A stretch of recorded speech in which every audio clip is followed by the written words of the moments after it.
Welcome students. आज हम आपको केमिस्ट्री का chapter carbon and it's compounds के बारे में स्टडी कराएंगे, यानी कार्बन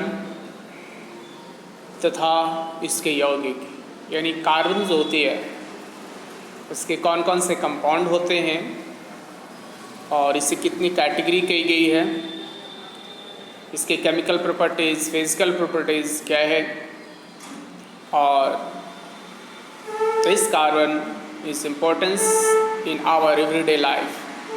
हमारे दैनिक जीवन में ये कार्बन जो होती है उसका क्या महत्व है, इसके बारे में भी हम यहाँ डिस्कशन करेंगे। तो चलिए आज के हम टॉपिक्स स्टार्ट करते हैं। कार्बन एंड इट्स कंपाउंड्स, ठीक है। इसी टॉपिक्स पे आज हम डिस्कशन करेंगे और आप लोग से ये भी बताना चाहते हैं कि आप लोग जो है वीडियो को पूरा देखें, जैसे आपको समझ में आए, ठीक है। Organisms of carbon. Carbon is found in the atmosphere inside the Earth's crust and all living organisms. Carbon जो है, ठीक है, हमारे इस अर्थ सरफेस पे ऊपरी भागों में मिलती है और यह लिविंग ऑर्गेनिजम्स के लिए इम्पोर्टेंट है। Carbon is present in fuel likes wood, coal, charcoal, coke, petroleum, natural gas, biogas, marsh gas etcetera. Carbon जो है ये सभी फ्यूल्स में प्रेजेंट है। Carbon is present in fuel like wood, coke, charcoal, coke, petroleum, natural gas, biogas, marsh gas etcetera. इतना ही नहीं, carbon जो है और भी हमारे एयर में भी है। आपको पता होना चाहिए कि एयर में जो है कार्बन गैस फॉर्म में है, जिसे हम कार्बन डाइऑक्साइड कहते हैं, और carbon dioxide 0.03% present of air. इसके अलावा सॉलिड फॉर्म में अगर बात किया जाए, सॉलिड फॉर्म में डायमंड, ग्रेफाइट, कोल ये सभी है। इसे लिखा हुआ है carbon is present in compound like carbonates, hydrogen carbonates etcetera. Carbon is found in the free state. Carbon जो है फ्री स्टेट में, वे फ्री स्टेट में कौन से हैं? Diamond, graphite, fullerenes etcetera. ये तीन जो है यहाँ पर जो दिख रहा है, डायमंड, ग्रेफाइट, फ्लोरिन्स, ये तीन जो है फ्री स्टेट में, ये मुक्त अवस्था में पाए जाने वाले हैं, ठीक है। बाकी जो है वो कंपाउंड फॉर्म में है, लाइक ये भी कंपाउंड ही है, ठीक है। ये कुछ कार्बन के जो फॉर्म्स है वो फ्री स्टेट में होते हैं, कुछ फ्री स्टेट में नहीं होते हैं, ठीक है। तो इस चीज़ का भी आप ध्यान रखेंगे, ठीक है। नेक्स्ट पेज हम देखते थे, यहाँ पर आप देख पा रहे हैं, यहाँ ये आपका और है लकड़ी, चारकोल है, सॉरी कोक है ये, या कोयला है, और ये डायमंड है, ठीक है।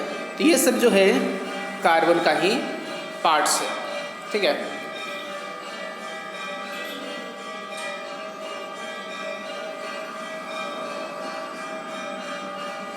नेक्स्ट आप देख पा रहे हैं, कुछ हम बॉन्डिंग की बात कर लेते हैं, ठीक है। आपको क्लास 10 में ही हमने आपको मेटल्स एंड नॉन मेटल्स में आपको बताया था बॉन्डिंग के बारे में। तो एक्चुअली जो है कंपाउंड दो तरह से बंधे हुए होते हैं। एक आयनिक कंपाउंड जो होती है आयनों से होते हैं, दूसरा होती है कोवलेंट। यहाँ पर जो है ओनली हम यहाँ पर जो बात करने वाले हैं कोवलेंट बॉन्ड की बात करें। तो bonding in carbon, covalent bond, carbon जो होते हैं कोवलेंट बॉन्ड में होते हैं, ठीक है। कोवलेंट बॉन्ड यानी इसको सहसंयोजक यौगिक भी कहा गया है, ठीक है,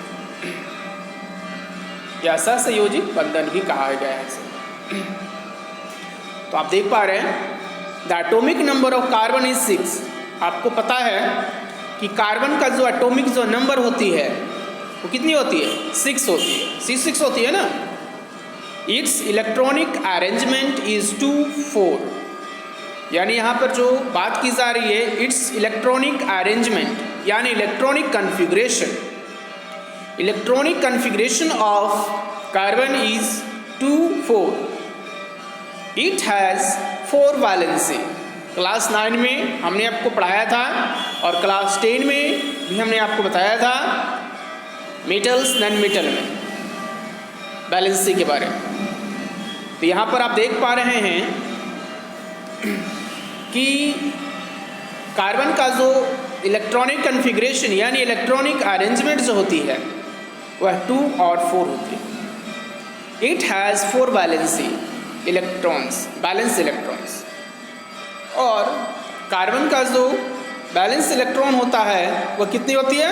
4 होती है, याद रखिएगा। It can attain stability by gaining 4 electrons, losing 4 electrons और sharing 4 electrons with other atoms. देखो यहाँ पर बताई गई है कि कार्बन जो है स्टेबल कर सकता है, 4 इलेक्ट्रॉन का गेनिंग भी कर सकता है, या 4 इलेक्ट्रॉन का लूजिंग भी कर सकता है, या 4 इलेक्ट्रॉन का वह शेयरिंग भी कर सकता है। जैसा कि हमने बताया था कि ऑल एलिमेंट्स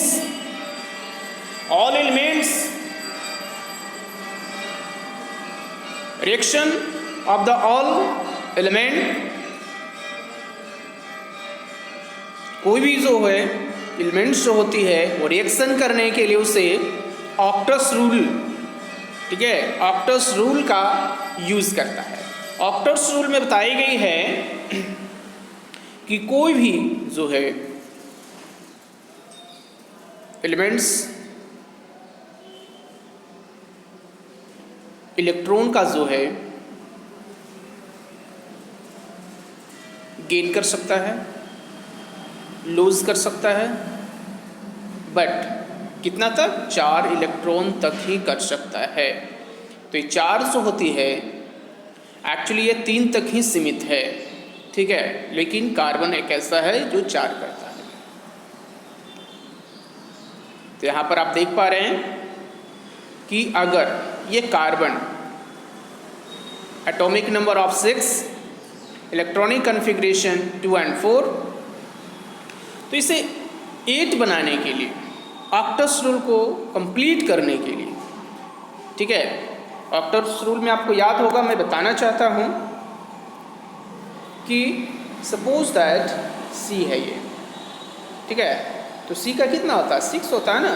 तो हम इलेक्ट्रॉनिक कन्फिग्रेशन क्या लिखते हैं इसका? 2 और 4। इसे जो है ऑक्टस बनाने के लिए क्या करना होगा? इसे ऑक्टस कंप्लीट करने के लिए +4 इलेक्ट्रॉन की आवश्यकता है। तो ये कितना बना लेगा? C 8 बनाएगा ना।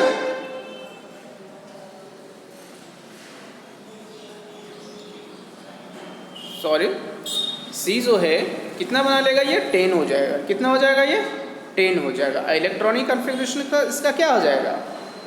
2 और 8 हो जाएगा। देखो यहाँ ऑक्टस अपने कंप्लीट किया नहीं है, ठीक है। तो इस तरह से आप यहाँ देख पा रहे हैं कि गेन भी कर सकता है, लूज भी कर सकता है। आपको लूज करके भी हम दिखाते हैं, ठीक है। लूज कैसे करेगा? जैसे कि यहाँ 4 थी, इलेक्ट्रॉन कन्फिग्रेशन था ये। अगर ये जो है -4 इलेक्ट्रॉन करता है, ठीक है, तो क्या बना लेगा ये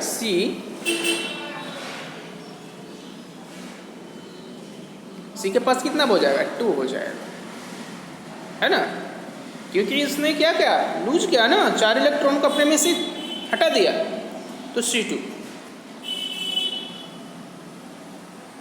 पॉजिटिव इस पोजीशन बन जाएगा, गेन करता है, नेगेटिव बनता है, ठीक है, आपको याद होगा।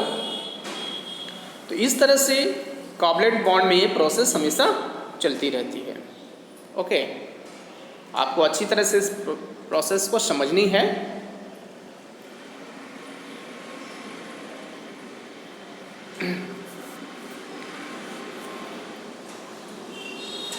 It does not gain 4 electron because it's difficult for the 6 proton to hold 10 electron। अभी हमने बताया था यहाँ, ठीक है, कि 4 इलेक्ट्रॉन को वह जो है, ठीक है, गेन नहीं कर सकता है, क्योंकि यह करने में इसे बहुत ही डिफिकल्ट का सामना करना पड़ता है। अगर वो 6 का कर लेता है तो उसके पास अब कितने इलेक्ट्रॉन हो जाते हैं, 10 हो जाते हैं, हमने बताया था, ठीक है। It does not lose 4 electrons because it need a large amount of energy to lose 4 electron। अब उसे गेन करने में, उसे लूज करने में भी जो है, ठीक है, आप देख पा रहे हैं, ठीक है, उसे जो है लूज करने में भी बहुत बड़ी एनर्जी की ज़रूरत होगी, जो कि इसके पास है ही नहीं। वही बताई गई है यहाँ, It does not lose 4 electrons because it need in the large amount of energy to lose 4 electrons. So it is share of 4 electron with other atoms to attain stability resulting in the formation of covalent bond। इसीलिए क्या करेगा, इस जगह जो है वह sharing करेगा, atoms जो इसके पास हैं इलेक्ट्रॉनों का ही क्या करेगा, शेयरिंग करेगा। So it is share 4 electrons with other atoms to attain stability resulting in the formation of covalent bond। जब वो शेयर कर लेता है इलेक्ट्रॉनों का तो वही कहलाता है कोवलेंट बॉन्ड, ठीक है।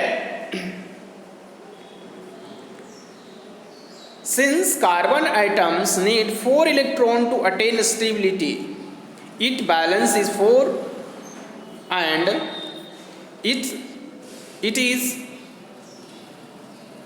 टेट्रावैलेंट। अब यहाँ पर देखते हैं कि C जो हमेशा जो है, C का जो है बैलेंस कितनी हो गई, 4 हो गई, है ना, बैलेंस से इसमें देखिए C के जो है, C को हमेशा डॉट स्ट्रक्चर में इस तरह से लिखिएगा, C हो गया, देख पा रहे हैं, और उसके तरफ चारों तरफ 4 इलेक्ट्रॉन को दिखाना होगा, या फिर जो है आप इस तरह से आपका चेन को दिखाना होगा, ठीक है। तो समझ में आ गई होगी वह चीज़ें कोवलेंट बॉन्ड के बारे में। नेक्स्ट आ गई आपके पास फॉर्मेशन ऑफ कोवलेंट बॉन्ड। अब कोवलेंट बॉन्ड बनती कैसे है इसके बारे में हम आपको बताएंगे, ठीक है। तो आप देख पा रहे हैं, covalent bond is chemical bond formed by the sharing of electrons between atoms. अभी हमने बताया था कि जो कोवलेंट बॉन्ड होती है उसमें इलेक्ट्रॉन्स का क्या होता है, शेयर होता है। जब इलेक्ट्रॉन शेयर करता है तो वही सिचुएशन को कहा गया है आपका covalent bond. The sharing of one pair of electron resulting in the formation of single covalent bond. Sharing of 2 pair in the electron resulting in the formation of double covalent bond. And sharing of 3 pairs of electron resulting in the formation of triple covalent bond.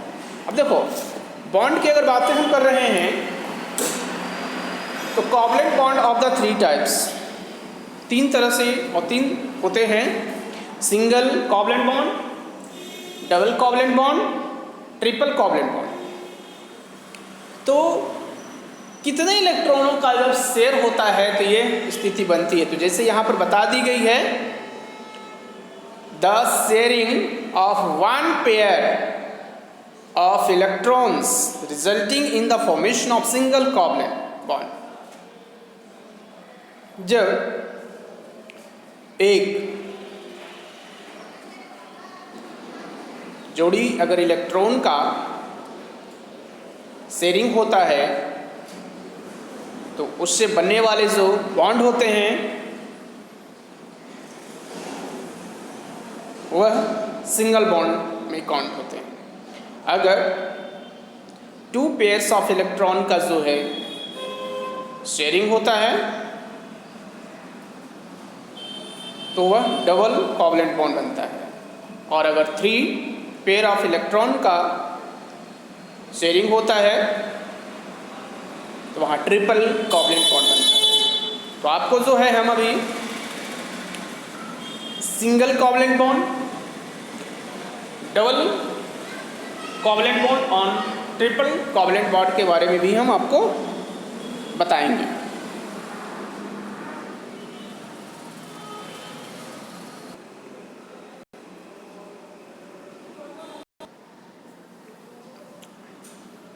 The atomic number of nitrogen is 7.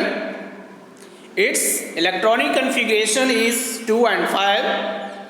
It has 5 valence electron. It needs 3 electrons more to attain stability. So 2 nitrogen atoms share 3 pair of electrons, resulting in the formation of triple covalent bond in nitrogen molecules N2. हम आपको बताना चाहते हैं कि nitrogen कैसे जो है triple bond में होता है। तो आप देख पा रहे हैं वीडियो के स्क्रीन पे आपको दिखाई दे रहा है कि atomic number of nitrogen is 7। Nitrogen का जो एटॉमिक नंबर होती है 7 होती है, इलेक्ट्रॉनिक कन्फिगरेशन इसका 2 and 5 होती है। इट हैज़ 5 और इसका जो है बैलेंस इलेक्ट्रॉन 5 होती है। It needs 3 electron more to attain, अभी से जो है अपना ऑक्टस कंप्लीट करने के लिए 3 इलेक्ट्रॉन्स का इसकी ज़रूरत है। 3 electrons more to attain stability. So two nitrogen atoms share 3 pairs of electron. अभी से 3 इलेक्ट्रॉनों का क्या करना है, शेयरिंग करना है, तभी ना ऑक्टस रूल को फॉलो करेगा ये। In the formation of triple bond, जब 3 नाइट्रोजन 3 इलेक्ट्रॉन्स का जब ये शेयरिंग करता है तभी आ जाकर 3 ट्रिपल बॉन्ड बनाता है। आपको बताना चाहते हैं कि नाइट्रोजन का जो बैलेंस इलेक्ट्रॉन है वह कितनी है, 5 है। तो 5 देखिए यहाँ पे आपको बताना चाहते हैं 1 2 3 4 5 दिख रहा है ना, डॉट कितनी इसमें 5 डॉट हमने दिया, 5 डॉट दिया ना, हाँ 5 डॉट है, 3 to 5। सेकेंड स्टेज में भी देखते हैं 1 2 3 4 5। अब ये दोनों जो है आपस में 3 इलेक्ट्रॉनों का शेयर करेगा। कितने इलेक्ट्रॉनों का, 3 इलेक्ट्रॉनों का यह शेयर करेगा। तो जब ये 3 इलेक्ट्रॉनों का शेयर करता है तो देखिए यहाँ पे 3 इलेक्ट्रॉन का शेयरिंग इंडिकेट हो रहा है ना, तो जिसके कारण ये ट्रिपल बॉन्ड बनाता है N। तो इसको आप कैसे लिखेंगे, N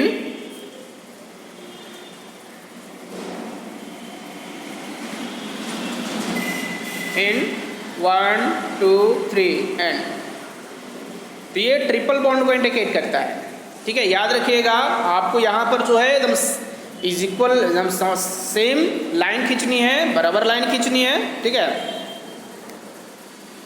तो ये आपका रहा इसका कोवलेंट बॉन्ड। ठीक है, यहाँ पर भी हम दिखा देना चाहते हैं आपको हाइड्रोजन एटम्स। देखिए 1 इलेक्ट्रॉनों का पेयर करता है तब हाइड्रोजन मॉलिक्यूल्स बनाता है।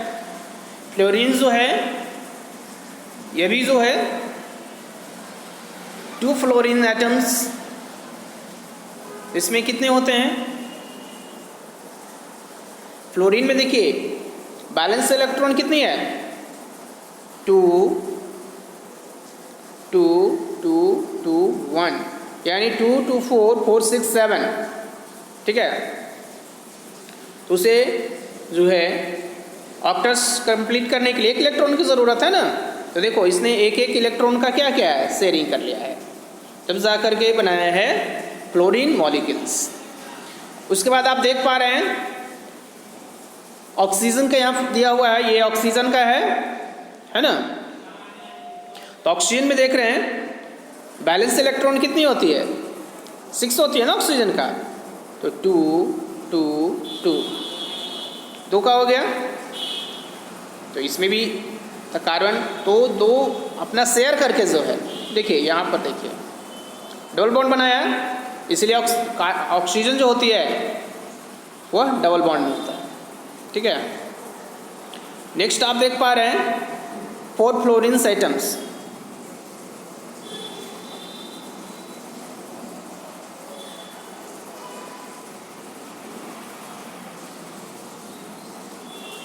इसका बैलेंस इलेक्ट्रॉन जो है 7th है, और इसका जो 4 फ्लोरीन एटम्स करके जो है इसका इस तरह से आपको बनाया गया है, ठीक है, आप देख पा रहे हैं। तो आज के क्लास में बस इतना ही रहेगा। नेक्स्ट क्लास में जो है हम आपको नेक्स्ट टॉपिक पे डिस्कशन करेंगे। Thank you.